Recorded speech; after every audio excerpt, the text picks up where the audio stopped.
जिनसे मैं जानूंगा कि युवाओं का हाल यहाँ पे कैसा है और छत्तीसगढ़ में जो है शिक्षा को लेकर के क्या कुछ किया जा रहा है, क्योंकि नवाचार जो है बहुत सारी चीज़ों पर हो रहा है। छत्तीसगढ़ सरकार चाहती भी है कि युवा छत्तीसगढ़ है तो युवाओं के लिए बहुत सारे अवसर आए, मौके आए और इन युवाओं के ज़रिए इसे समझने की कोशिश करेंगे कि छत्तीसगढ़ में वाकई में युवाओं के पास अवसर है या नहीं है, शिक्षा यहाँ पे किस स्थिति में है। क्या नाम है आपका? सर मेरा नाम अंकित वर्मा है। अंकित साहब क्या करते हैं आप? मैं एमएससी केमिस्ट्री। जी, तो क्या हाल है आपके, कहाँ पढ़ते हैं? और मैं पंडित रविशंकर शुक्ल यूनिवर्सिटी में केमिस्ट्री डिपार्टमेंट का छात्र हूँ। रविशंकर विश्वविद्यालय में पढ़ाई कैसी है? रविशंकर विश्वविद्यालय में पढ़ाई बहुत अच्छी है और हाई लेवल का एजुकेशन प्रोवाइड किया जाता है हम लोगों को। और ख़ासकर हमारे डिपार्टमेंट में बाहर से साइंटिस्ट आते हैं, उन लोग हम लोग को गाइड करते हैं कि कैसे रिसर्च में आगे बढ़ा जाएगा। हमारे प्रोफेसर्स भी रिसर्च में रिसर्च के बारे में बताते हैं कि कैसे हाई लेवल का रिसर्च किया जाता है। और एजुकेशन सिस्टम तो वैसे बहुत अच्छा है यहाँ का। मैं जैसे पहले वहाँ से गांव से पढ़ाई करके जब यहाँ आया, रायपुर आया, तो लग नहीं रहा था कि वो उतना हाई लेवल, जैसे कि बताया मेरे दोस्त लोग कि छत्तीसगढ़ में उतना अच्छा नहीं है पढ़ाई वगैरह, बाहर कर लो ऐसा करके। तो फिर जब मैं यहाँ आया तो देखा कि यहाँ का एजुकेशन सिस्टम भी बहुत अच्छा है। आइए इधर आइए, आप लोग कहाँ जा रहे हैं? क्या नाम है आपका? तृप्ति चंद्राकर। तृप्ति जी क्या करती हैं आप? मैं अभी पंडित रविशंकर से एमएससी कर रही हूँ केमिस्ट्री डिपार्टमेंट में, सेकंड सेम में हूँ। क्या हाल है यहाँ पे, पढ़ाई का कैसा है स्तर? यहाँ पढ़ाई बहुत ही अच्छा है और जितने भी टेक्नोलॉजीज़ है बहुत ज़्यादा ही अच्छे हैं। और यहाँ हमको बहुत कुछ प्रोवाइड किया जाता है और बहुत कुछ टेक्नोलॉजी के बारे में बताते हैं। छत्तीसगढ़ कितना बदला है, आप कैसा देखती हैं छत्तीसगढ़? पहले तो जैसे कंप्यूटर्स वगैरह हुआ करते थे और अभी मोबाइल्स में भी हमको बहुत कुछ फैसिलिटी अवेलेबल है। तो छत्तीसगढ़ बहुत आगे आया है और अभी और भी डेवलप करेंगे और इसको एक अलग ही लेवल में लेके जाएंगे हम लोग। आप क्या करती हैं? मैं भी एमएससी की स्टूडेंट हूँ। हाँ, क्या सोच रखती हैं छत्तीसगढ़ को लेकर? है डेवलपिंग है और थोड़ा मौका मिलेगा तो और आगे जाएंगे। और अभी तो फिलहाल ठीक है, कर रहे हैं। अब ये और अच्छा मौका है कि सब साइंटिस्ट लोग से इंटरेक्ट करने का और करेंगे। क्या नया हो रहा है आप लोगों के एजुकेशन पॉलिसी पे? नया ये है कि अभी हम लोग ऐसे स्टूडेंट हैं लेकिन हम लोग को रिसर्च की बहुत सारी चीज़ें धीरे धीरे नॉलेज मिल रहा है। हम जैसे अभी स्टूडेंट हैं, यहाँ आए हैं, 4th सेमेस्टर में जाएंगे तो डेजर्टेशन है, तो प्रोजेक्ट वर्क से हमको बहुत सारी चीज़ें सीखने को मिल रही है। बस सीखते जाएंगे, आगे बढ़ते जाएंगे। क्या राय है बेरोजगारी भत्ता पे? सर अभी तो फ़िलहाल और बहुत सारे पोस्ट निकाले अवेलेबल, जितने भी प्राइवेट सेक्टर्स में हैं उनको गवर्नमेंट ज़्यादा से ज़्यादा नौकरी प्रोवाइड करे और साथ ही बहुत अच्छा नौकरी दे। अच्छा, आइए इधर आइए, आप लोग कहाँ उधर चले गए हैं? इस तरफ आइए, आप बताइए। अब आप कहाँ से हैं? मैं बलौदाबाजार जिले के रावण गांव से हूँ। बलौदाबाजार जिले के रमान गांव से? रावण गांव से। यहाँ अल्ट्राटेक सीमेंट का फैक्ट्री है। अच्छा, क्या संभावना है यहाँ पे? देखिए ये तो खेती वाला स्टेट है और औद्योगिक जो चीज़ें आ रही है, औद्योगिकरण आ रहा है, नए कारखाने खुल रहे हैं, उससे क्या संभावनाएं छत्तीसगढ़ में बन रही हैं? अब छत्तीसगढ़ को आगे ले जाने के लिए सब चीज़ के ऊपर काम हो रहा है, लेकिन अब काम हो रहा है तो खेती की जगह औद्योगिकरण तो लाना ही पड़ेगा। हाँ, अगर नहीं लाएंगे तो वो चीज़ आगे डेवलप नहीं हो पाएगा। तो इसी कारण इसके पीछे काम करने के लिए खेती की जगह औद्योगिकरण को लाया जाए। आप क्या करना चाहते हैं छत्तीसगढ़ के लिए? मैं छत्तीसगढ़ के लिए मैं भी रिसर्च करना चाहता हूँ। इस क्षेत्र में मैं रसायन के क्षेत्र में रिसर्च करना चाहता हूँ और समाज को एक नया उपलब्धि देना चाहता हूँ। तो जिस क्षेत्र में आप रिसर्च करना चाहते हैं उसमें क्या संभावनाएं छत्तीसगढ़ में है या उसको लेकर क्या परिवेश, क्या माहौल है?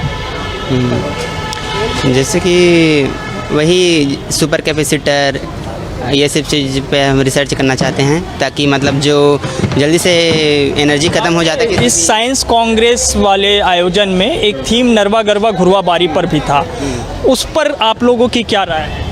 अब जैसा कि हमारे माननीय मुख्यमंत्री श्री भूपेश बघेल जी नरवा गरवा घुरवा बारी को आगे ले जा रहे हैं, तो हम भी चाहते हैं कि छत्तीसगढ़ को बाहर एक अलग पहचान मिले, तो हम इसके लिए सपोर्ट करते हैं। बेरोजगारी भत्ता पर क्या राय है आपकी? बेरोजगारी भत्ता, सरकार को रोज़गार देना चाहिए, बेरोजगारी भत्ता की जगह सबको रोज़गार देना चाहिए।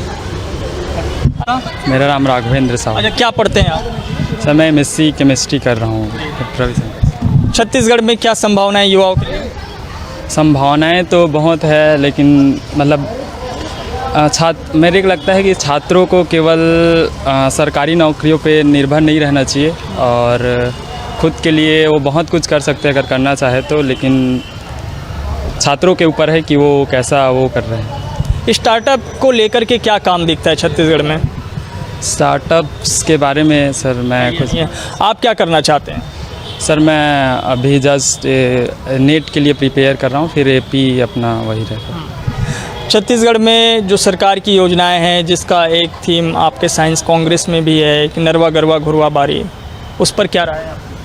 सर नरवा गरवा घुरवा बारी अगर देखा जाए तो गांव के परिप्रेक्ष्य में एकदम मतलब सही मतलब हर गांव में ये होते ही रहता है, बस सरकार उसको आगे बढ़ाने का काम कर रही है और जो कि बेहद अच्छा ही कार्य है। बेरोजगारी भत्ता देना कितना महत्वपूर्ण है? सर बेरोज़गारी भत्ता जिन लोग किसी चीज़ के लिए प्रिपेयर कर रहे हैं उनके लिए बहुत अच्छी चीज़ है, लेकिन जिन लोग अभी स्टडी में हैं उनके लिए तो रोज़गार ही ज़्यादा अच्छा ऑप्शन रहेगा मेरे को लगता है। क्या नाम है तुम्हारा? मेरा नाम मुकेश कुमार। मुकेश, क्या करते हो तुम? पढ़ाई करता हूँ, MSc 4th सेमेस्टर में हूँ, SOS इन केमिस्ट्री। कहाँ से आए हो तुम? मैं सांकरा। साकरा कहाँ? महासमुंद। तुम्हारे आसपास के इलाकों में क्या डेवलपमेंट है? बहुत सारा इम्प्रूवमेंट हुआ है। हमारे गांव में गोठान बनाया गया है और कम पैसे में कृत्रिम मतलब जो कंपोस्ट खाद उपलब्ध कराया जा रहा है। क्या बदला है इससे, क्या परिवर्तन आया? इससे ना खेती में इम्प्रूवमेंट हुआ है, जिससे पैदावार जो में बढ़ोतरी हुई है और जो फर्टिलाइज़र यूज़ करते हैं, केमिकल यूज़ करते हैं, उससे जो हमारा वो भूमि की उर्वरता शक्ति होती है वो कम होती है। इसके वजह से ये लाया गया है, जिससे कि इकोसिस्टम को भी हानि ना पहुँचे और प्रोडक्शन की बढ़ोतरी हो। अच्छा ये बताइए, तुम जो नरवा गरवा घुरवा बारी उसको कितना समझते हो? ये योजना बहुत ही अच्छी योजना है। इसके तहत जो छोटे कस्बे हैं उनको बहुत सारा फ़ायदा हुआ है। जैसे कि गांव में जनरली होता है कि पशु आवारा घूमते रहते हैं, जिससे वो जो खेत में फसल लगे रहते हैं उनको बर्बाद कर देते हैं, जिससे कि गोठान बनाए जाने के बाद वो वहाँ अच्छे से उनका पालन पोषण किया, उससे जो भी हुआ है। कृषि के क्षेत्र में कितनी उन्नति छत्तीसगढ़ के भीतर में देख रहे हैं और उसमें वैज्ञानिक सोच कितना आया है?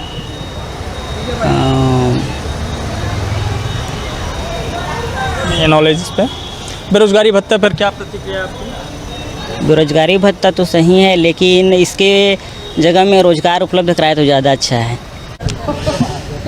तो मेरे साथ है छत्तीसगढ़ के युवा और छत्तीसगढ़ के भविष्य भी, क्योंकि छत्तीसगढ़ युवा भी है और छत्तीसगढ़ में बहुत सारे नवाचार भी हो रहे हैं। आप जो है कहाँ पढ़ते हैं? सर मैं जो हूँ पंडित रविशंकर यूनिवर्सिटी में MSc IT का छात्र हूँ।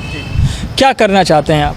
सर मैं इसी फील्ड में आगे अपना जो छत्तीसगढ़ है इस टेक्नोलॉजी फील्ड में ही मेरा योगदान देना चाहता हूँ। एज ए टीचर, प्रोफेसर इस फील्ड में आगे बढ़ना चाहता हूँ। छत्तीसगढ़ में किस तरह की संभावनाएं है टेक्नोलॉजी को लेकर के और नया क्या कुछ आ रहा है, कुछ उसके बारे में जानकारी?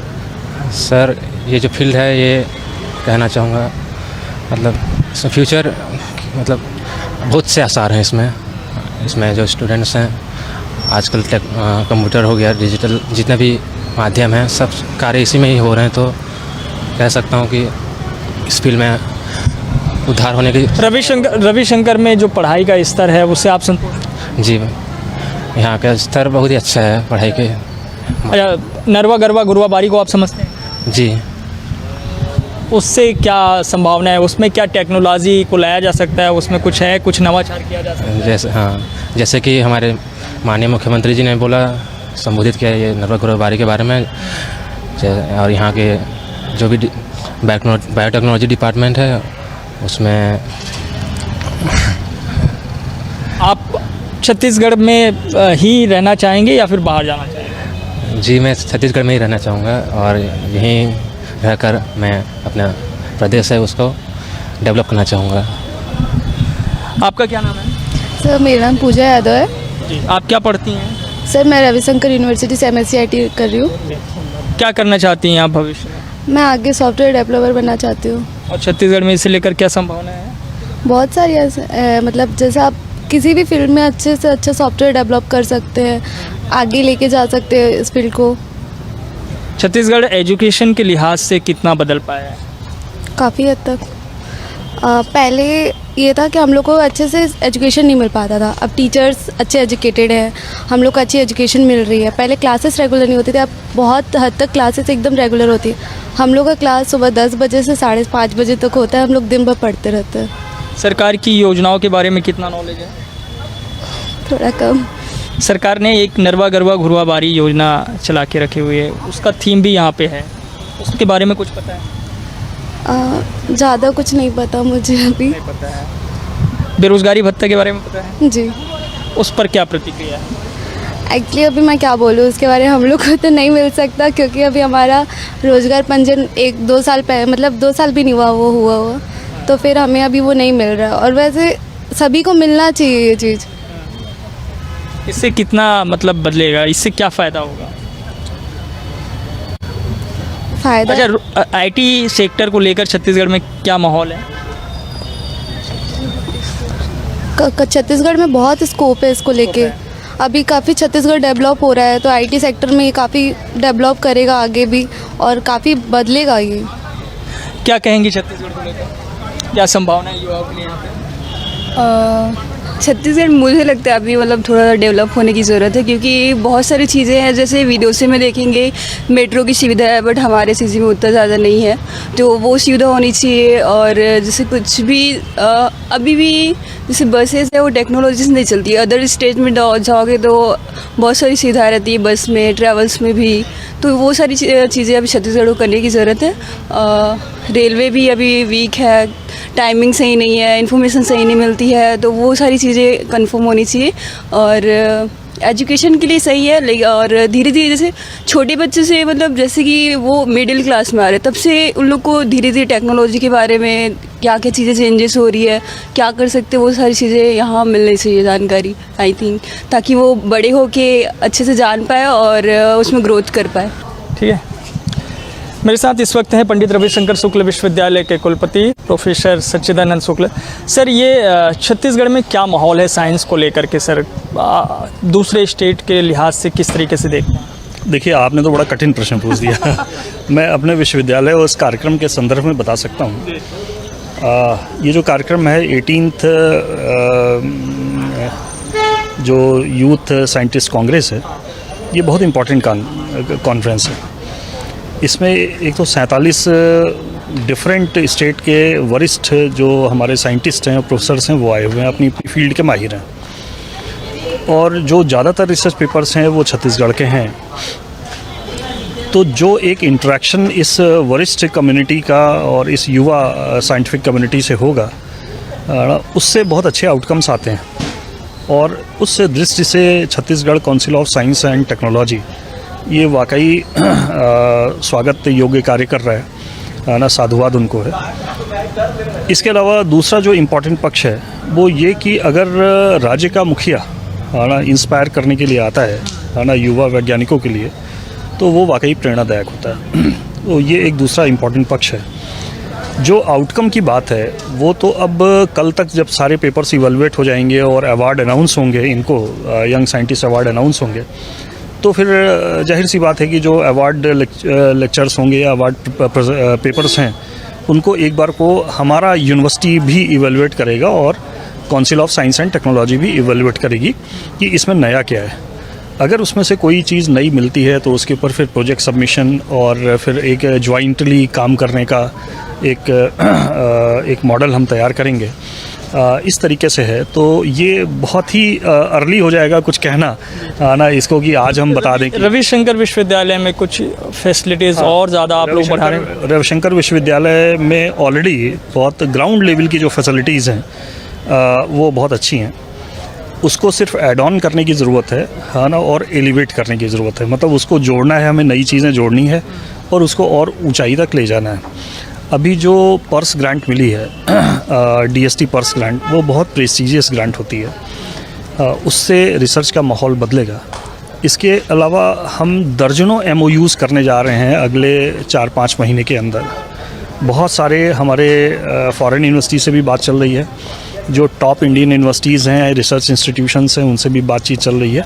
धीरे धीरे करके आप देखेंगे कि हम एक MOU का एक लिंकेज डेवलप करेंगे, एक रिसर्च लिंकेज डेवलप करेंगे, और उस रिसर्च लिंकेज को सिर्फ डेवलप ही नहीं करेंगे, उसको मॉनिटर भी करेंगे कि उसके अंतर्गत कार्य क्या हो रहा है ना। तो ऐसे करके योजना है।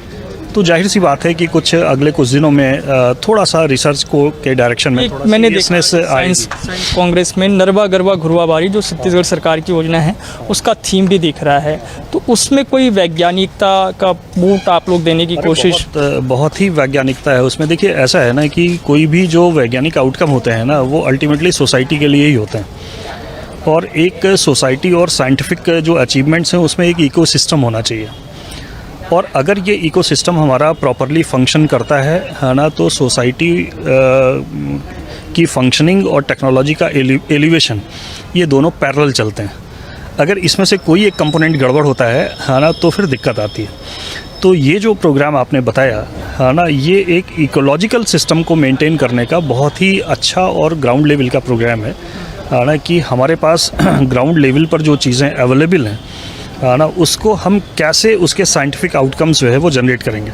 मैं आपको बताऊं कि यहाँ पर बने हुए गोबर के दिए है ना, वो जहाँ से मैं आया हूँ वहाँ एक बार मैं अयोध्या में पूजा सामग्री मिलती है, मुझे भी पूजा भी करनी थी।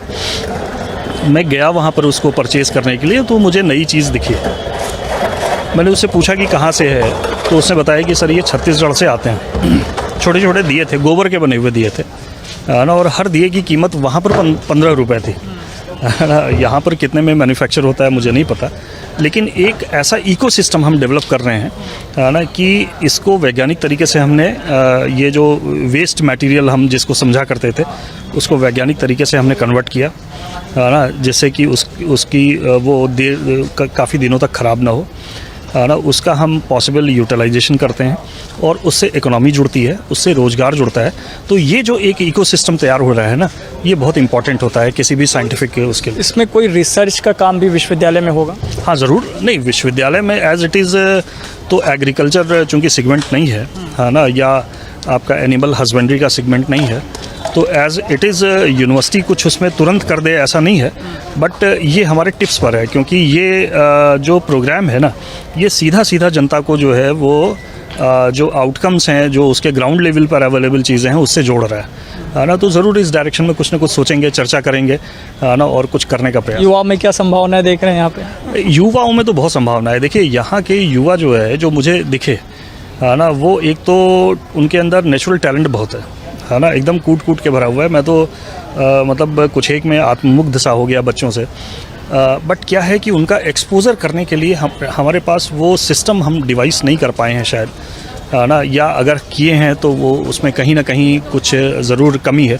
क्योंकि कोई भी जब आप योजना बनाते हैं ना, तो समय के साथ साथ उस योजना को परिवर्तित भी करते रहना पड़ता है। कहा जाता है कि समय के साथ कदम ताल अगर आप नहीं मिलाएंगे तो फिर एक बनी हुई योजना कुछ समय के बाद फिर ऑब्सलीट सी होने लगती है। तो उस डायरेक्शन में जो है वो ज़रूर कुछ ना कुछ काम करना है कि बच्चों को कैसे एक्सपोज़र करें। कुछ हमने कमेटीज़ बनाई हुई हैं, उसके ऊपर हम फिर बात करेंगे। उनके इंट्रैक्शंस बढ़ाने का प्रयास कर रहे हैं कि जो सोसाइटी के इम्पोर्टेंट लोग हैं उनके साथ वो बच्चे हमारे जब बैठें है ना, उनसे खुले मंच पर क्वेश्चन आंसर करें, तो उसका एक डिफरेंट इम्पैक्ट आएगा, उनको एक अलग समझ पैदा होगी। ऐसी कुछ योजना के ऊपर हम कार्य कर रहे हैं। Thank you. तो बदलेगा विश्वविद्यालय और बदलेगा छत्तीसगढ़। आज के लिए इतना ही है, बाकी खबरों के लिए आप देखते रहिए News 24 मध्य प्रदेश छत्तीसगढ़। धन्यवाद।